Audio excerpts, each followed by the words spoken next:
rockfusion.com. Rock Fusion. Let your music be loud.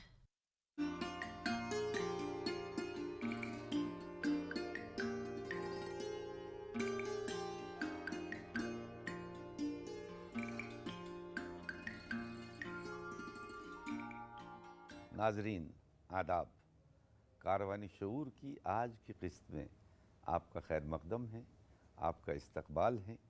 आप जानते हैं कि शऊर ही वो सिलसिला है जो इंसान को दूसरे सिलसिलों से मिलाता है या उन सिलसिलों से अलग करता है।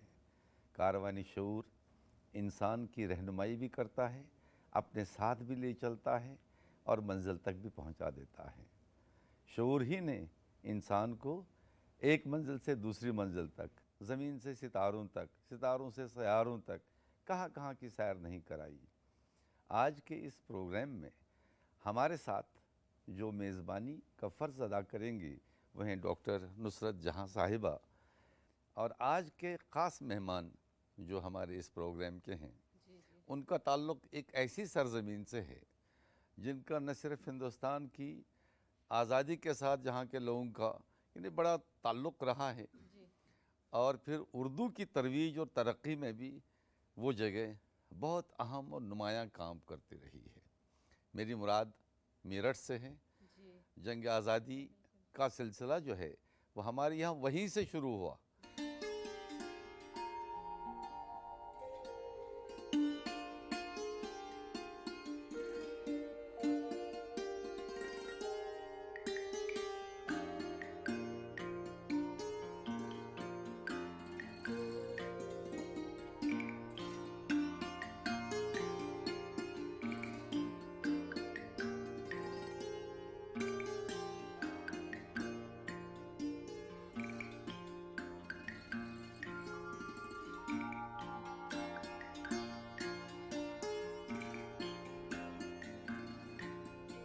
मेरे ख़्याल से आपसे सबसे पहला सवाल जो मुझे पूछना चाहिए, क्योंकि आपने बिल्कुल उस पूरे शुमाली ख़ित्ते की सैर न सिर्फ सैर की है बल्कि आपकी तालीमी सरगर्मियाँ भी जुड़ी रहीं और आपकी ज़हनी तरबियत के साथ साथ आपकी शायरी की भी तरबियत वहीं से हुई।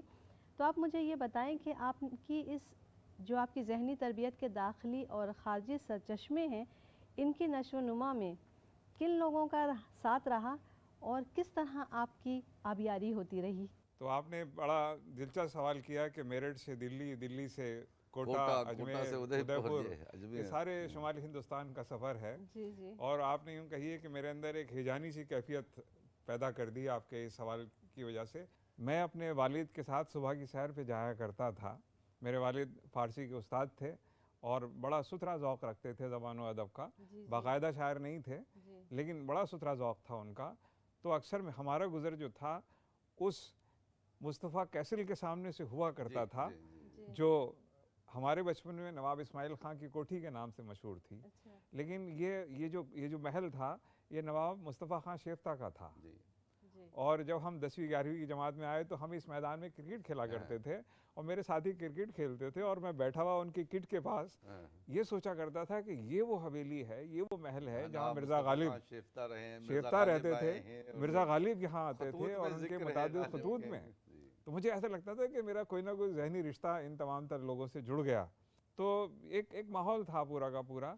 और मुझे कभी कभी ऐसा लगता है कि भाई देखिए ज़माना तो तग़य्युर पज़ीर है, हर ज़माने में हालात बदलते रहते हैं। तो जो गालिब के ज़माने में मेरठ रहा होगा जाहिर सी बात है वो मेरठ हमारे ज़माने में, हमारे बचपन में नहीं था।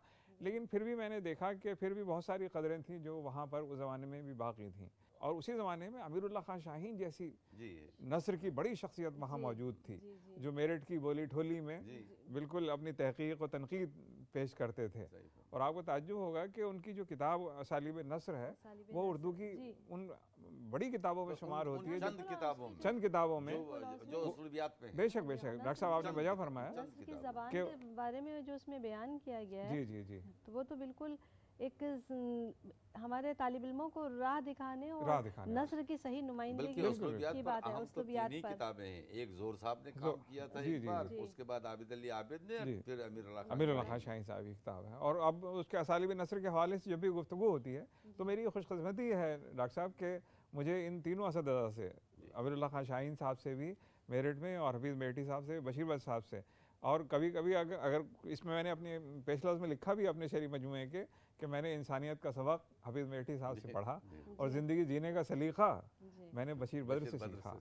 बशीर साहब के बारे में बहुत सारी बातें हो सकती हैं, लेकिन बहैसियत उस्ताद वो बेपनाह मुखलिस इंसान थे, जिसे ज़िंदगी करना कहते हैं। ज़िंदगी करना है, ज़िंदगी का जो सबक है, यानी कि जैसे डॉक्टर साहब ने फरमाया कि ज़िंदगी करना जो है वो मैंने बशीर बद्र साहब से सीखा। बहुत अच्छी बात और है। ज़िंदगी में मुश्किल से मुश्किल हालात के अंदर किस तरह सब्र आज़मा लम्हात के अंदर आप किस तरह अपने आप को जोड़े रख सकते हैं, वो मैंने डॉक्टर अमीरुल्लाह खान शाहीन से सीखा। वो तो आपकी सरजमीन ही आपको बता रही थी कि आप किस तरह से आप जयाले हैं, और वहाँ से लेकिन मेरठ से दिल्ली तक आने के क्या असबाब थे कि आपने मेरठ भाई जहाँ पर आपको ऐसे लोगों की सरपरस्ती हासिल रही, जहाँ आपकी बाकायदा जहनी नशोनुमा होती रही, और आपने एक वहाँ मकाम भी हासिल कर लिया था, लेकिन फिर दिल्ली तक आने की भाई हुआ ये असल में कि आप तारीख उठा के देख लीजिए अदब की, चाहे मौला बख्श कलक हों, चाहे कोई, इसलिए कि दिल्ली जो है बिल्कुल मेरठ उसके मदाफात में है एक तरह से, इसलिए कि अच्छा ये जो आसपास के शहर होते हैं इनका एक क्राइसिस भी होता है कि जहानतें जो हैं आमतौर से वो राजधानी की तरफ चली जाती हैं, हाँ मुंतकिल हो जाती हैं। ज़्यादातर लोगों ने उस ज़माने में ये किया कि भाई दिल्ली करीब है, रोज़गार के वसाइल हैं बहुत ज़्यादा। अब उसमें ये था कि मुझे MA के बाद तहकीक PhD के लिए मकाला लिखना था, तो मेरे सामने मसला था तो मैं क्या करूं। अच्छा, अमीरुल्लाह खान शाहीन साहब के जो उस्ताद थे कमर रईस साहब थे, और कमर रईस साहब की, और मैंने अपने घर के अंदर सागर साहब की शख्सियत के बारे में, उनके तर्ज अदा के बारे में, उनके शेर पढ़ने के अंदाज के बारे में सागर निज़ामी साहब से आपने उन पर रिसर्च भी मैंने तहकीक किया, और कमर साहब चाहते थे कि मेरी निगरानी में ये काम हो, लेकिन फिर उन्होंने कहा कि भाई अमीरुल्लाह खान मौजूद हैं, तुम ऐसा करो मैं तुम्हारा एक्सटर्नल गाइड बन जाता हूँ, और अमीरुल्लाह खान शाहीन जो हैं वो मकामी गाइड रहेंगे। लेकिन इसके बावजूद तरक्की पसंद शायरों से जुड़े रहने के बावजूद आपकी शायरी में तरक्की पसंदी का वो रवैया जो है वो नज़र नहीं आता। ये सवाल बड़ा दिलचस्प है, और इसको कई मरतबा इसका मुझसे पूछा भी गया है इस सवाल। नहीं, देखिए बुनियादी तौर से तो मेरा मानना यह है कि हर आदमी तरक्की पसंद होता है, तनज़ुल पसंद तो कोई नहीं होता, लेकिन ऐसा भी नहीं है कि मेरी शायरी, इसलिए कि देखिए शायरी के ट्रेंड भी थे भाई। अब अगर तरक्की पसंदी इसी का नाम है कि बस मजदूर की बात है, रोटी की बात है, तो मेरे ख्याल से फिर उसको नारेबाजी कह लेना ज़्यादा मुनासिब होगा, शायरी नहीं। बिल्कुल जिस तरह आजकल आप देख रहे हैं कि 30 बरस पहले जब हम लोगों ने लिखना पढ़ना 40 बरस शुरू किया था, तो हमारे मुशायरे में और हमारी किताब की शायरी में कोई फ़र्क नहीं होता था, लेकिन आज आप देख रहे हैं हमारी मुशायरे की शायरी हमारी किताब की शायरी से बिल्कुल अलग होती जा रही है। तो क्या हम कहेंगे क्या उसे शायरी ना माने, हम ऐसा न माने? लेकिन उस ज़माने में ऐसा नहीं था, उस ज़माने में सारे बड़े शायर, क्योंकि हमारे तो मुशायरे की रिवायत थी पूरी की पूरी, लेकिन ऐसा तो नहीं है कि मेरे यहाँ तरक्की पसंदी के अनासिर नहीं हैं। तरक्की, मैं ज़हनी तौर से हमेशा तरक्की पसंद रहा, और देखिए अब ये तो आखिरी वक्त में अब ईमान बदलने से कोई फ़ायदा नहीं है अब तो क्या है आखिरी वक्त में क्या खाक मुसलमान, वो वाली बात नहीं है अब अब कुछ फ़र्क नहीं पड़ता किसी बात से भी, लेकिन ये है कि मैं ज़हनी तौर से हमेशा तरक्की पसंद था, और मैं आज भी तरक्की पसंद हूँ, और उसके निशानात मेरी शायरी में मौजूद हैं। असल में इनका मकसद जो है, देखिए जैसा कि आपने फरमाया फारूक साहब कि हर आदमी तरक्की पसंद होता है। इवन गालिब को अगर अपने ज़माने में देखेंगे तरक्की पसंद नज़र आएंगे, उनके आगे उनके बाद जो लोग आए तो धीरे धीरे इसी तरह से, या मज़ामीन को लोग तरक्की देते रहे और कहाँ से कहाँ पहुँचाया, तशबीहात में तरक्की वो करते गए और उसको ज़ाहिर करते गए। अलबत्ता एक चीज़ है कि जो बाज़ लोगों में वो एक बीच में वो एक ट्रेंड जो पैदा होता है, और उस रुझान से क्या होता है एक तरह की वो नारेबाजी जिसको आपने कहा, असल में तरक्की पसंदी को अजीब तरह से लोग सिर्फ मार्क्सिज्म से जोड़ते हैं। तो उस वजह से वो लोगों को परेशानी होती है, जहाँ नहीं है वहाँ नहीं है। हकीकत यह है कि आप देखिए इकबाल इस्लामिक फ़लसफ़े से मुतासिर, आप फैज़ को लीजिए, फैज़ MA अरबी में, फैज़ ने दरस हदीस भी दिया कहाँ, इसमें जेल में, लेकिन उसके यहाँ भी कुछ नज़में ऐसी हैं। असल में एक बात हो गई एक ज़माने में, अब देखिए ये ऐन इस्लामी है, ऐन हिंदूमत है, ये ईसाइयत है कि मज़दूर के साथ हमदर्दी रखो, मज़लूम के साथ हमदर्दी रखो, और किसी से काम लो तो उसको अपनी उजरत दे दो। अब अगर मार्क्सिज्म में भी ये है तो इसका ये मतलब थोड़ी है कि हर आदमी उसी से मुतासिर है। आपने बहुत उम्दा बात कही डॉक्टर साहब, बिल्कुल। तो इस तरह से ही वो मिसइंटरप्रेट करते हैं लोग। नहीं, अब देखिए ना, देखिए फिर ये सिर्फ ये है कि फिर आप सिर्फ नारेबाजी करके रोटी का जिक्र करते रहे, ये करते रहे, उससे मसाइल हाँ। नहीं। ये पूरी सोसाइटी एक कंपोजिट फिर वो सोसाइटी शायरी है, नहीं रहती। शायरी नहीं रहती, रिपोर्टिंग हो जाती है। साहब, हम जी। बहुत सारी बातें इनसे करना चाहेंगे अभी, लेकिन हमें लगता है कि हमने मेरठ का भी जिक्र किया और अदबी शख्सियात का जी। भी जिक्र किया, तो इन्हें क्यों ना उस मेरठ की सरजमी के उस शायर के बारे में हाँ, मैंने जिन्होंने इब्तिदा में जिक्र किया, जिक्र किया था उसकी मैंने। वो नज़्म इन्हें सुनाए, जी जिसका शायद उर्दू का बच्चा बच्चा जी जानता होगा और उसने पढ़ा भी होगा। ऐसी नज़्म जिसके बगैर शायद हमारे बच्चों की जी, नज़्मों समझ का गया मैं, इंतखाब समझ ही गया मैं। आपकी मुकम्मल मुराद नहीं हो इस्माइल सकता। मेरठी से है। जी जी बिल्कुल। यानी मुझे लगता है कि कोई भी ऐसा उर्दू का तालिब इल्म नहीं होगा बेशक, जी। बेशक। कि जिसने शुरुआत वहाँ से नहीं की, बिल्कुल, उर्दू की इब्तिदाई जिससे वो किताबें हैं, नज़म याद न कराई जी, गई जी, हो। रब का शुक्र अदा कर बाई, जिसने खुदा की हमारी जिसने तारीफ। हमारी गाय बनाई। और इसमें यानी कई चीज़ें हैं, इन अ वे ये साइंटिफिक पोएम भी है। हर लिहाज एक सूरत में ये तखय्युल का भी इसमें दाखिल है, इमेजिनेशन का भी। जी, जी। और फिर ज़बान तो सिखाई ही सिखाई है। बिल्कुल। ऐसा मुनासिब रहेगा कि हम इन बच्चों से कहें, जी, ये जी। बच्चे इस नज़्म को पेश करें, इस्माइल बिल्कुल, मेरठी बहुत की अच्छा नज़्म बहुत को। रहेगा। मुबारक और साहब, बहुत नाज़रीन भी मुलाहजा बिल्कुल, करेंगे, फारूक साहब आप सुने, भी देखिए समाअत हमारे फरमाएं। बच्चे ही आपको ये नज़्म सुना रहे हैं, आप जी, इसे गौर से तो मेरे लिए बड़ी जी। मसरत की बात है कि इस्माइल मेरठी साहब से की वो नज़्म यहाँ पेश की जा रही है। मुलाहजा कीजिए। जी जी।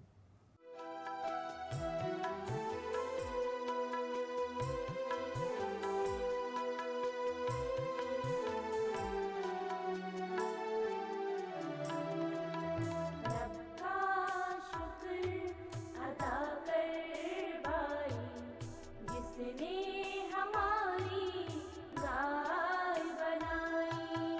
रब का शुक्र अदा कर भाई,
क्या बात है, देखिए कितने क्या बात मासूम है। अरे बच्चे भाई तुम्हारा देखिए ना, लड़का है। अरे जी, वो और- तखल्लुस जो है, हाँ, दास गुप्ता का एक जुमला है जी, हिस्ट्री ऑफ इंडियन फिलोसफी जी में जी जी कि एक सेज कैसे सोचता है और क्या कहता है वो, rough red cow gives soft white milk.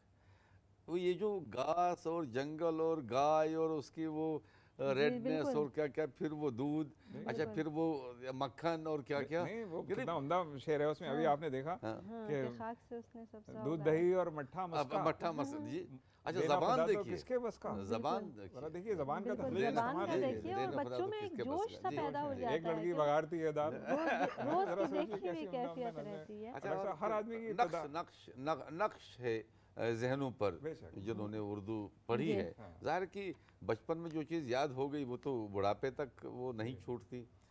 तो फारूक साहब देखिए, मेरठ से दिल्ली, दिल्ली जी। से कोटा, कोटा से उदयपुर, उदयपुर। उदयपुर का मामला ये है कि एक झील के इर्द गिर्द जी उदयपुर आबाद है, जंगल भी हैं, राजस्थान की गर्मी भी है, और उस पानी की वो जो लहरें हैं जी वो भी ये नहीं याद दिलाती। वहाँ पानी में आपको महल मिलेंगे, और फिर राणा प्रताप का इलाका, मुझे लगता है कि वहाँ पहुँच के आपकी शायरी में मस्जिद कुछ एक- जलाल कुछ जमाल और ज़्यादा आ गया होगा। हाँ बिल्कुल। आपसे कुछ सुनना चाहेंगे, अब नाजरीन को इनसे बिल्कुल। कुछ सुनवाइए इनकी ज़बान से। नाजरीन, हम आपको फारूक बख्शी साहब से उनकी एक गज़ल सुनवाते हैं। मतलब मुलाहिजा कर लें तो जी। देखिए कि ये सौदा इश्क का आसान सा है, ये सौदा इश्क का आसान सा है, ये सौदा इश्क का आसान आसान सा है, जरा बस जान का नुकसान सा है। वाह वाह वाह वाह वाह वाह आदाब। वाह। ये सौदा इश्क का आसान आसान सा है, ज़रा बस जान का नुकसान सा है। और इसके है कि खुदा खुदा इसको ज़माने से बचाए, खुदा इसको खुदा इसको ज़माने से ज़माने बचाए। से खुदा इसको ज़माने से बचाए, अभी ये आदमी इंसान सा वाह है। वाह वाह, बहुत अच्छे, खुदा बहुत इसको अच्छे, बहुत ज़माने अच्छे, से वाह। बात है। हाँ, बचाए, अभी ये आदमी इंसान इंसान सा सा है। है। वो हवेली जगमगा उठी है दिल की, हवेली जगमगा उठी है जगमगा दिल की। उठी है दिल की, तेरे आने का कुछ इम्कान सा है। वाह, हवेली ज- जगमगा उठी है दिल की, तेरे तेरे का आने का कुछ इम्कान सा है। इम्कान सा है। और तुम्हारी याद तन्हाई उदासी, तुम्हारी याद तन्हाई तन्हाई उदासी। उदासी, गजल कहने का सब सामान सा है। वाह वाह वाह, गजल कहने का सब सामान सा है। सामान सा है, नहीं मुमकिन उसे अब भूल पाना, नहीं मुमकिन उसे अब भूल भूल पाना। पाना। कहीं जाऊं उसी का ध्यान सा है, वाह वाह वाह, कहीं जाऊं उसी का ध्यान सा ध्यान है। सा है। और आपने किसी तरफ इशारा किया था वो अब जाहिर सी बात है, गज़ल मेरे नज़दीक तो इश्तिहारों की और इशारों की जी, ज़बान जी, है, जी। किनायों की इजहार करती है। वो कहा कि भरी बस्ती में सब खामोश क्यों हैं, हाँ, भरी बस्ती में सब खामोश क्यों हैं? खामोश क्यों हैं, ये सन्नाटा तो कब्रिस्तान सा है।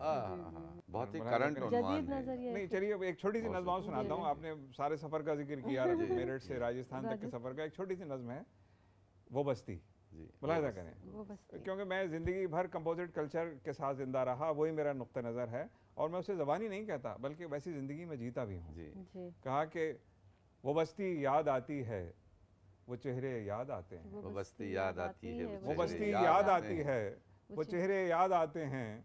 वहाँ गुजरा हुआ एक एक पल यूं जगमगाता है, अंधेरी रात में ऊंचे कलश मंदिर के जैसे झिलमिलाते हैं। हाँ, वो बस्ती याद आती है, वो चेहरे याद आते हैं। वहाँ गुजरा हुआ एक एक पल यूं जगमगाता है, अंधेरी रात में ऊंचे कलश मंदिर के जैसे झिलमिलाते हैं। वहाँ वहाँ बस्ती के उस कोने में वो छोटी सी एक मस्जिद, वाह, वहाँ बस्ती के उस कोने में वो एक छोटी सी एक मस्जिद, निशान जिसके सहन में मेरे अजदाद की पेशानियों के सब वाह, हैं अरे अब वाह तक। वाह वाह, क्या वहाँ बात है। वहाँ बस्ती के उस कोने में वो छोटी सी एक मस्जिद, निशान जिसके सहन में मेरे अजदाद की पेशानियों के सब्त हैं अब तक। उसी के पास थोड़ी दूर पर बहती हुई गंगा मुझे अब भी बुलाती है। वाह, उसी के पास थोड़ी दूर पर बहती हुई गंगा मुझे अब भी बुलाती है। वो गंगा जिसका पानी मेरी रग रग में लहू बनकर हुमकता है। वो गंगा जिसका पानी मेरी रग रग में लहू बनकर हुमकता है, मुझे अब भी बुलाता है। वो बस्ती याद आती है, वाह वाह वाह, वो चेहरे याद बहुत आते अच्छे, हैं। बहुत क्या अच्छे, नज़्म बहुत है। अच्छे। और फिर फारूक साहब, आप हमें ये बताएं, आपके 3 शेरी मजमूए आए हैं। एक तो देवनागरी में आपका पलकों के साए में, दूसरे 2 शेरी मजमूए उदास लम्हों का मौसम, उदास लम्हों के मौसम, और वो चांद चेहरा सी एक लड़की। ये दोनों ये वो चांद चेहरा सी एक लड़की, इसका उन्वान एक तो फ़ौरन लोगों को अपनी तरफ मुतवज्जे करता है। उसमें वजह इसके पीछे क्या वाकई कुछ ऐसी कैफियत भी है? देखिए, शायर को जो है वो नस्र में गुफ्तगू इतनी ही करनी चाहिए जितनी ज़रूरी हो। नहीं नहीं, और ये भी तो ख्याल करना है कि अल्लाह को तो एक रोज़ मुंह दिखाना है, घर तो रोज़ ही जाना है। तो उसकी वजाहत हो जाएगी। वो सिर्फ 1.5 मिनट की एक नज़्म है, वो आप सुन लेंगे तो वजाहत हो जाएगी इसकी, है ना। इसलिए कि शायर का बुनियादी काम जो है वो उसी तरह से पेश होना चाहिए। अब नस्र में उसकी तौजीहात करें आप तो मैं समझता हूँ। वो एक छोटी सी नज़्म है, वो चांद चेहरा सी एक लड़की, वो चांद चेहरा सी एक लड़की मोहब्बतों की मिसाल जैसे, वो चांद चेहरा सी एक लड़की मोहब्बतों की मिसाल जैसे, ज़हीन आँखों में नूर ऐसा, जहन में शायर के जैसे आए, हंसी गज़ल का ख्याल कोई। वो चांद चेहरा सी एक लड़की मोहब्बतों की मिसाल जैसे, ज़हीन आँखों में नूर ऐसा, जहन में शायर के जैसे आए, हंसी गज़ल का ख्याल कोई। वो चांद चेहरा सी एक लड़की, किसी जन्म में वो माँ थी मेरी। वो चांद चेहरा सी एक लड़की, किसी जन्म में वो माँ थी मेरी, किसी जन्म में बहन बनी थी। वो चांद चेहरा सी एक लड़की, किसी जन्म में वो माँ थी मेरी, किसी जन्म में बहन बनी थी, मगर वो अब के बनी है हमदम, तमाम रिश्ते निभा रही है, मुझे भी जीना सिखा रही है, वो चांद चेहरा सी एक लड़की। वाह वाह क्या वाह बात वाह है, वाह, क्या बहुत अच्छे, नज़्म ये है, अच्छी बताइए। तावील हुई, अच्छी बहुत अच्छी तावील भी ताबीर और है। अच्छी और आप तशरीह भी। अपने इसके अलावा आपने और आपकी जो किताबें हैं, जो आपके अदबी तख्लीक़ात हैं, उनका अगर हमें बताएं, जिक्र करें तो अच्छा है। इख्तिसार में मेरे 2 तनक़ीदी मज़ामीन के मजमूए शाये हुए हैं, एक मफ़ाहीम के उन्वान से और एक महानी व मतालिब के। तो इसमें मुख्तलिफ़ मौज़ूआत जो अदब के हैं, अफ़साने भी के मुतालिक भी है, शायरी के मुतालिक भी है। अब ज़ाहिर सी बात है, सब सेमिनारों वगैरह में जाते हैं आप तो वो मज़ामीन लिखने होते हैं। लेकिन एक जो इसमें सागर निज़ामी साहब की एक नज़्म थी जो गैर मतबूआ थी, और वो मेरा थोड़ा सा तहक़ीक़ काम इस सिलसिले का हुआ माजी के उन्वान से। वो एक तो वो तहक़ीक़ काम है, और दूसरा ये काम जो है सागर निज़ामी हयात और कारनामे, ये भी पहला ही मकाला था सागर साहब के ऊपर से। बाद में तो फिर कई और किताबें भी उनके बारे में लिखी गई इस तरह। तो ये कुल मिला के इस तरह 6-7 किताबें आप हुई हैं। और इंशाल्लाह अब राजस्थान में जदीद उर्दू गज़ल, क्योंकि मैं वहाँ गया तो आपको शायद हो कि जदीद गज़ल के जितने शायर वहाँ एक साथ थे राजस्थान में, इतने कहीं और नहीं हुए। राजस्थान में उर्दू के लिए बहुत काम हो रहा है राजस्थान में। हाँ, वो हुआ ये कि मैंने असल में बिल्कुल एक एक्टिविस्ट की तरह वहाँ काम किया। कि जब मैं कोटा गया तो मुझे ये रिपोर्ट मिली कि ये स्टूडेंट तलबा नहीं है यहाँ पर, तो क्या पढ़ाएंगे, कैसे होगा। तो मैंने निशानदेही की उन इलाकों की, उन पॉकेट्स की जहाँ उर्दू वाले थे। और फिर मैं रात को जाता था, एक शब गुजारता था, और फिर वहाँ से तलबा इकट्ठे करने, और फिर उनसे तो पता चला कि अब जब वहाँ कोटा कॉलेज में इम्तहान होता है तो पूरा विंग जो है भर जाता है, 400-500 हाँ, बहुत दूर दूर तक ये बात पहुँच चुकी है। लोग कहते हैं, जिक्र करते हैं, शिनकाफ निज़ाम ने इसका जिक्र किया, वो राही ने जिक्र किया, दूसरे लोग भी कहते हैं कि फ़ारूक बख्शी के आने से एक नए सिरे से, जैसे वो यानी उर्दू दुनिया जो थी वहाँ, वो जैसे सो रही थी, उन्होंने उसको हिला के जगाया है। जी, फ़ारूक बख्शी साहब, आप हमारे साथ रहे। आपके बारे में, ख़ुद अदब के बारे में और उस सरज़मी के ताल्लुक़ से हमने बहुत सारी गुफ्तगू की। यूँ तो गुफ्तगू हमेशा तशना ही रहती है, और किसी और मौके पर फिर आपसे हम मिलेंगे, आपसे बहुत सारी बात करेंगे। फ़िलहाल हम इजाज़त चाहेंगे आपसे कि आपका बहुत बहुत शुक्रिया कि आपने हमें ये मौका फ़राहम किया कि हम आपसे बात कर सकें, आपसे गुफ्तगू कर सकें। और नाज़रीन, हम आपको फ़ारूक बख्शी साहब की एक गज़ल सुनाएंगे साज़ के साथ, और आप भी सुनेंगे, महज़ूज़ होंगे। आपने हमारी इस गुफ्तगू से भी बहुत सारी बातें आपने सुनी होंगी, महसूस की होंगी। तो फिर फ़िलहाल हम फ़ारूक बख्शी साहब का शुक्रिया अदा करते हैं और आपसे इजाज़त लेना चाहते हैं। इस कारवान शऊर में अगली मुलाकात किसी नए मेहमान के साथ होगी। तब तक के लिए आप हमें इजाज़त दीजिए। खुदा हाफिज़। खुदा हाफिज़।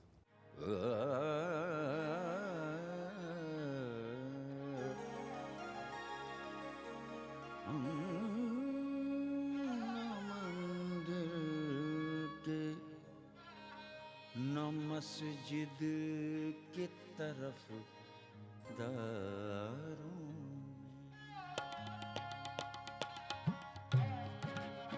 हम न मंदिर के न मस्जिद के तरफदारों में, हम तो इंसान हैं, इंसान के परस्तारों में।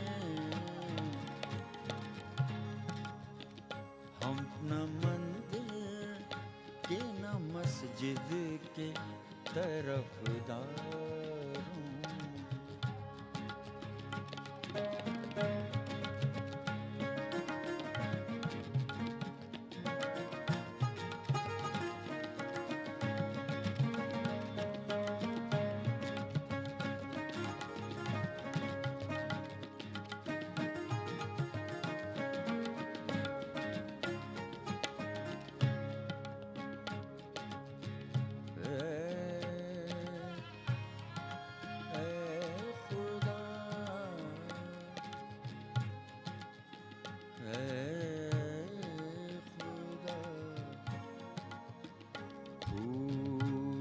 से चेहरों की वो बसती कश्मीर,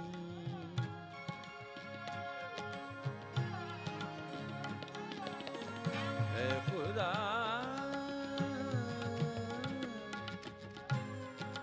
फूल से चेहरों की वो बसती कश्मीर, फिर खिला फूल, फिर खिला फूल दहकते हुए अंगारों में, फिर खिला फूल दहकते हुए अंगारों में। हम न मंदिर के न मस्जिद के तरफदारों में।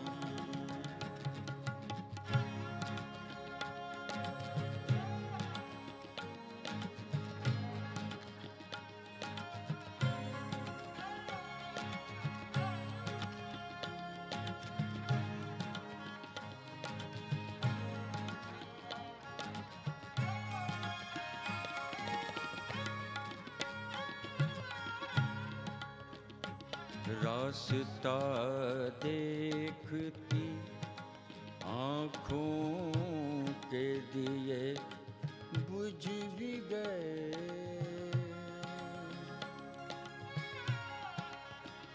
रास्ता देखती आँखों के दिए बुझ भी गए, कोई रहे जन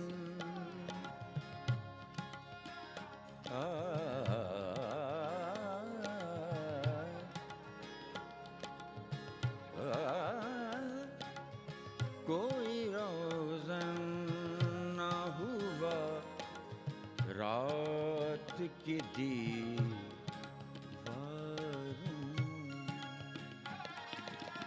हम न मंदिर के न मस्जिद के तरफदारों